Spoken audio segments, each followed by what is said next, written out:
Hello friends, तर बघा मस्तपैकी बाल्कनीत बसले. मी थोडंसं बोर होत होतं, म्हणलं चला खूप सारे रील पण बनवले आज, म्हणजे शॉर्ट व्हिडिओ पण बनवले. आणि त्यानंतर 24 हायड्रेट पित होते आम्ही तिघंजण, मी आणि माझी 2 मुलं पिलेलो आहोत. त्यानंतर मी बसलेले आहे बघा मस्तपैकी रॉकिंग चेअरवरती. मला ना मूव्ही बघायला, त्यानंतर सिरियल बघायला अजिबात आवडत नाही. थोडंसं बोर होत होतं, त्यामुळे म्हणलं चला मस्तपैकी शॉर्ट व्हिडिओ पण बनावा, तुमच्याशी थोड्याशा गप्पा माराव्या. आणि असं रॉकिंग चेअरवरती बघा, दुपारचा टाईम असो काय असो, आमच्या ह्या बाल्कनीमध्ये ऊन येत नाही, त्यामुळे इथे ना बसायला एकदम मस्त असं वाटतं.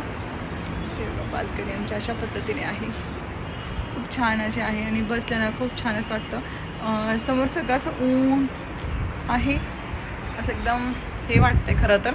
पण ठीक आहे, थोडीशी हवा पण इथे, त्यामुळे पण छान वाटतं. तुम्ही आता सध्या दुपारच्या टायमाला कुठे बसतात मला कमेंट करून नक्की सांगा. चल तर बाय, काळजी घ्या सगळ्यांनी, उन्हाळा खूप आहे त्यामुळे सगळ्यांनी काळजी घ्या. बाय.